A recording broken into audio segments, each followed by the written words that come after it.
वो राम जिनको इंडोनेशिया जो 98% मुस्लिम है वो मानते हैं, सब लोग मानते हैं, पूरी दुनिया मानती है। और भारत में कुछ तथाकथित लोग जो देश विरोधी हैं, देश के टुकड़े चाहते हैं, वो अड़ंगे डाल रहे हैं, वो राम के खिलाफ है। आपको बता रहे हैं कि बेहद अफसोस की बात है, अभी सीतारमण जी ने भी बताया, तमिलनाडु से जो समाचार आ रहे हैं वो ये है कि तमिलनाडु की गवर्नमेंट जो है वो राम के उसमें ख़ास तौर से कल उसने क्या किया है कि सारे केबल ऑपरेटर को बोल दिया है उस समय टोटल लाइव टेलीकास्ट वो रहेगा जिसमें रामचंद्र जी का मंदिर का कार्यक्रम शुरू होगा और सभी केबल ऑपरेटर को बोल दिया उस समय बिजली भी बंद रहेगी और सारे उस पर बैन लगा दिया है उतने देर के प्रसारण के लिए। ये बिल्कुल सच है। इसके अलावा सीतारमण ने ये भी कहा है कि अब जो है ये गवर्नमेंट जो तमिलनाडु की गवर्नमेंट है इंडी गठबंधन की, ये सब रामद्रोही है और रामद्रोही अपने उस पर उतर आए, चूँकि इन्होंने राम मंदिर बनने पे भी यही किया और इसी कारण इन्होंने समर्थन भी वापस लिया था। जिस समय अटल बिहारी वाजपेयी की गवर्नमेंट थी सिर्फ इस कारण समर्थन देने से मना कर दिया था। उन्होंने ये भी बताया कि यही स्टालिन ने अभी कुछ इसी हफ्ते में बोला है कि वो जो मस्जिद तोड़ के बनाई गई थी इसलिए मैं राम मंदिर का विरोध करूंगा, मैं ना राम मंदिर पे जाऊंगा, ना ही मुझे ये अच्छा लग रहा और ना ही मैं इसका समर्थन करूंगा। नमस्कार, मैं अंजलि मिश्रा, स्वागत है आप सभी का HTV न्यूज पर। आपको बता दें कि कल के दिन का सभी को इंतजार है और कई सारे लोग हैं जो अयोध्या में इस वक्त मौजूद नहीं हो पाए हैं हाई सिक्योरिटी की वजह से। और प्रधानमंत्री नरेंद्र मोदी ने भी कहा है कि घर पर बैठ के रामलला का दर्शन जो है करें और जब ये समय निकल जाए उसके बाद भगवान राम के दर्शन करने जरूर आए। और ऐसे में लोग देखेंगे कैसे, टीवी है एक जरिया, जब वहाँ से लाइव टेलीकास्ट होगा तो उसे लोग देखेंगे और भगवान राम के दर्शन कर पाएंगे। लेकिन राम से इतनी ज़्यादा तकलीफ राम विरोधियों ने अब अति कर दी है। अति हम कह रहे हैं इसीलिए क्योंकि तमिलनाडु की स्टालिन सरकार ने अब प्राण प्रतिष्ठा के लाइव प्रसारण पर रोक लगा दी है और कहा है कि केबल अगर टीवी जो है उन्हें धमकाया भी जा रहा है कि लाइन गुल कर देंगे। यही नहीं, लोगों को भजन करने से, प्रसाद बांटने से, खुशी मनाने से भी रोक लगाई जा रही है। जिसके बाद निर्मला सीतारमण द्वारा जो है इस सरकार को, स्टालिन की सरकार को हिंदू विरोधी बताते हुए जमकर लताड़ा गया है। और इस मामले पर आप कह सकते हैं कि अपनी प्रतिक्रिया देने के लिए हमारे साथ मौजूद है वरिष्ठ पत्रकार अजय पत्रकार जी। सर, आपका स्वागत है हमारे चैनल में। जिस तरीके से भगवान राम के लिए सभी ने इंतजार किया, इतने सालों का इंतजार सफल हुआ है, राम मंदिर तैयार हो चुका है, कल प्राण प्रतिष्ठा समारोह है और इतने ज्यादा राम विरोधी लोग हैं कि प्राण प्रतिष्ठा के लाइव प्रसारण पर रोक लगाने की बात कह रहे हैं, क्या कहेंगे आप? देखिए, ये देश का बहुत बड़ा दुर्भाग्य है। वो राम जिनको इंडोनेशिया जो 98% मुस्लिम है वो मानते हैं, सब लोग मानते हैं, पूरी दुनिया मानती है।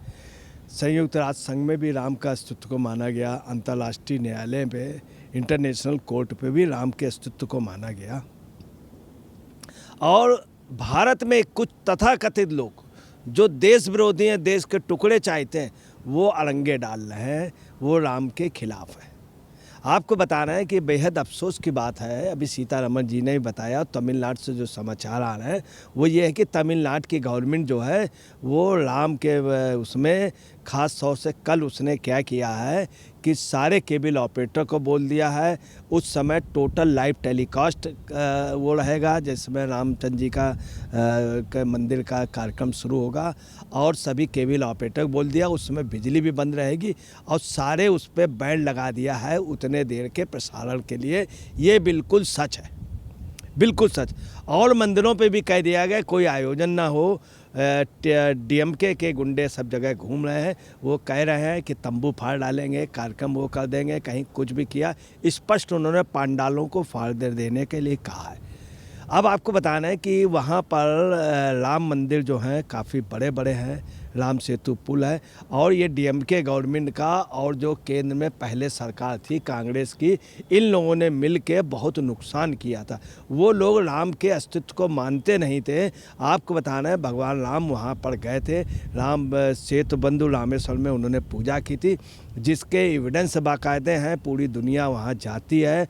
वहाँ से बाकायदे लंका के लिए पुल था जिसका नाम राम सेतु था। इन लोगों ने कह दिया काल्पनिक है और यही जो वहाँ के चीफ मिनिस्टर हैं इनके पिताजी ने उस राम सेतु को तोड़ने का और उसको बिल्कुल हटाने का आदेश दिया था। और उस समय की तत्कालीन गवर्नमेंट जो थी कांग्रेस की, उन्होंने भी कि राम सेतु नहीं है, इसको हटा दिया जाए। उसके लिए मैं आपको बता रहा हूँ, सिर्फ 3 लोगों ने लड़ाई लड़ी थी। किसी लड़ाई ने लड़ी थी, एक लड़ी थी कृष्णरूप पांडे, दूसरे स्वर्णलता त्रिहान और सौरभ ओमर। इन लोगों ने लड़ाई लड़ी थी। ये लोग हाई कोर्ट से सुप्रीम कोर्ट तक गए थे। सुब्रमण्यम स्वामी ने, उस समय भी यही बात हुई थी। और आज भी ये पूछन, आज भी ये राम के पीछे पड़े हैं, उसको हटाने की कोशिश की। अब इनका क्या है कि कल राम का नाम होगा तो हम किसी भी तरह से वहाँ होने ना दें। इस बात को निर्मला सीतारमण ने अपने बयान में कहा। उन्होंने कहा तो देखिए वहाँ का मंत्री क्या कह रहा है कि मैं इस तरह की जो खबर है ये बिल्कुल गलत है। जो और वहाँ की गवर्नमेंट का ये कहना है, चूँकि कानून व्यवस्था बिगड़ सकती है। जब राम मंदिर का फैसला आया था तब कानून व्यवस्था नहीं बिगड़ी थी। इसके पहले जब बाबरी मस्जिद का हुआ, तमिलनाडु में कोई व्यवस्था नहीं बिगड़ी थी, कन्याकुमारी में कोई व्यवस्था नहीं। बस उनका ये है कि किसी तरह से रोकना। शेखर बाबू यही कह रहे हैं, अनभिज्ञता प्रकट कर रहे हैं, जबकि ऊपर से आदेश हो गए हैं और राम मंदिर के आसपास टेंट वगैरह नहीं लगने दिए जा रहे हैं आज से। दूसरा, निर्मला सीतारमण ने बताया है, बहुत स्पष्ट शब्दों में निर्मला सीतारमण ने कहा कि वहाँ पे केबल ऑपरेटर सबको बोल दिया गया है, इन मंदिरों के अलावा प्रसाद वितरण में, पूजन में किसी तरह और भगवान को अन्न जो दिया जाता है वो भी आप नहीं कर सकते, कोई भी प्रोग्राम नहीं करेंगे। तथा जो प्राइवेट मंदिर है, जो और व्यक्तिगत मंदिर, उसमें भी पूजा ना की जाए।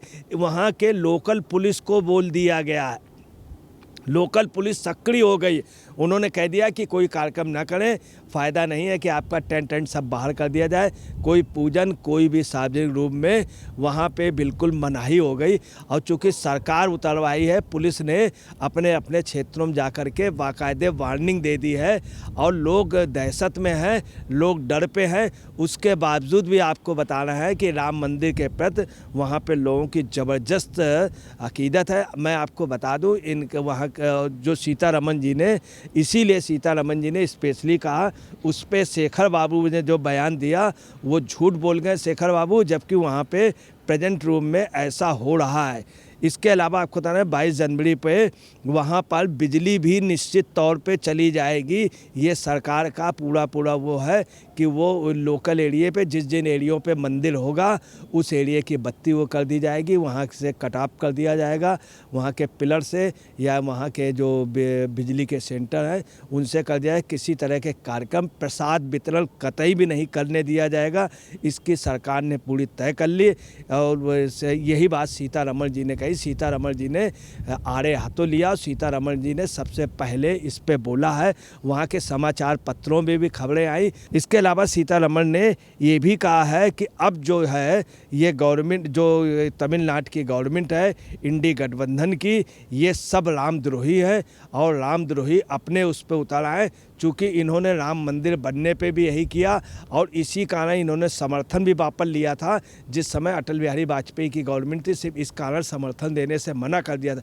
उन्होंने ये भी बताया कि यही स्टालिन ने अभी कुछ इसी हफ्ते में बोला है कि वो जो मस्जिद तोड़ के बनाई गई थी, इसलिए मैं राम मंदिर का विरोध करूंगा, मैं ना राम मंदिर पे जाऊंगा, ना ही मुझे ये अच्छा लग रहा और ना ही मैं इसका समर्थन करूंगा। ये गलत हो रहा है। ये स्टालिन, उदयनिधि स्टालिन ने खुद बोला अभी इसी हफ्ते इस बात को। सीतारमण जी ने कहा कि ये रामद्रोही है, ये किसी भी तरह से लगे हैं इनका कि इस कार्यक्रम को रुके।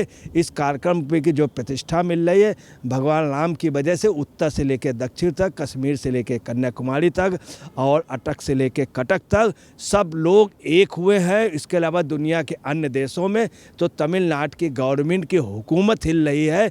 इस कारण तमिलनाडु गवर्नमेंट वहाँ पर दहशत फैलाए हुए, दहशत का माहौल है। ये सीतारमण जी ने कहा दहशत का माहौल है और वो किसी भी तरह से चाह रहे हैं कि राम का नाम यहाँ पर ना हो पाए। इसके लिए हर तरह से वो प्रशासनिक और दबंग कार्रवाई कर रहे हैं और कल करेंगे। तो जैसा कि आपने अजय पत्रकार जी को सुना, उन्होंने साफ तौर पर कहा है कि ये इनका हिंदू विरोधी चेहरा है, राम विरोधी चेहरा है, जो जनता को समझ आया है और अब जनता भी इन्हें ज़रूर जो है सबक सिखाएगी। तो ऐसे में आपने चर्चा पूरी सुनी है। अब इस पर आपकी भी जो राय हो हमें कमेंट सेक्शन में कमेंट करके ज़रूर साझा करिएगा। धन्यवाद।